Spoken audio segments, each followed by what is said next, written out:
Welcome to this chilling tale of horror. Imagine a house that absorbs the screams of its previous inhabitants. A house that turns the echoes of terror into a living nightmare. This is the story of how a couple's dream home becomes their worst nightmare. Story. I remember the excitement of moving into our new home. My wife and I had finally found the perfect house, spacious, charming, and in a quiet neighborhood. It was everything we had hoped for. Little did we know, the house was hiding a sinister secret. It started with the odd noises. At first, they were barely noticeable whispers in the walls, soft scratching sounds. I attributed them to the settling of an old house, but my wife wasn't so sure. She insisted that something was off, but I dismissed her concerns, thinking she was just anxious about the move. As the days went by, the sounds grew more intense. We began hearing clear, unmistakable cries and wails coming from the walls. It was as if the house was alive with the anguish of those who had lived there before us. We tried to ignore it, but the noises became increasingly frequent and disturbing. One night, while I was working late in my study, I heard a particularly loud scream that made my blood run cold. It was so intense, so full of raw terror, that I couldn't shake the feeling that something was terribly wrong. I rushed to find my wife, only to discover her in a state of sheer panic. She had been hearing the screams too, and they were starting to affect her sanity. We sought help from various professional psychologists, paranormal investigators, and even local clergy, but none could offer a solution. Each one dismissed our claims or provided superficial explanations. The screams persisted, growing louder and more desperate with each passing day.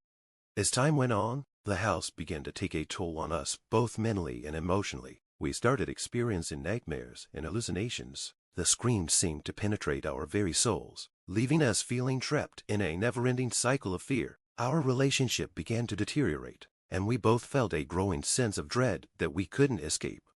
Desperate to find answers, we began researching the history of the house. What we discovered was horrifying. The house had a long history of violence and tragedy. Every previous owner had experienced some form of suffering or trauma, and it seemed that the house absorbed their agony, trapping it within its walls.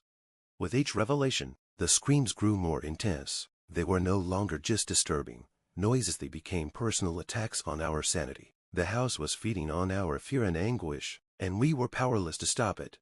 Eventually, the house became too much for us to bear. We were consumed by the terror that it held within its walls. We made the difficult decision to leave, but the screams followed us, lingering in our minds even after we had moved away.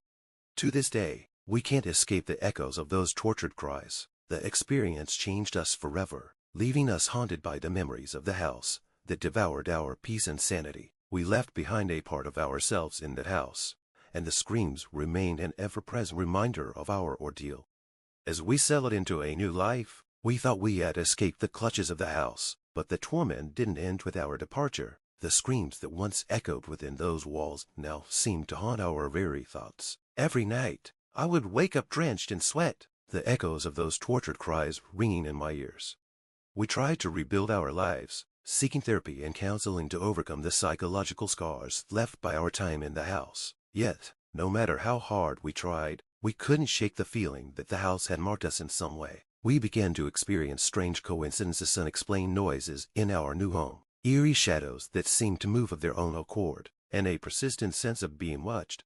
One evening, my wife found an old photograph of the house in a local archive. It was a picture of the previous owners, a family who had disappeared under mysterious circumstances. The realization hit us hard. Those who had come before us had been consumed by the same malevolent force that we had encountered. The screams that had plagued us were not just echoes of the past. They were a living, breathing entity that sought to trap anyone who crossed its path. Determined to find closure, we contacted the previous owner's family, hoping they might have more information. To our shock, we discovered that they had been plagued by the same nightmarish experiences we had endured. They had fled the house, leaving everything behind in a desperate attempt to escape the terror that seemed to follow them wherever they went.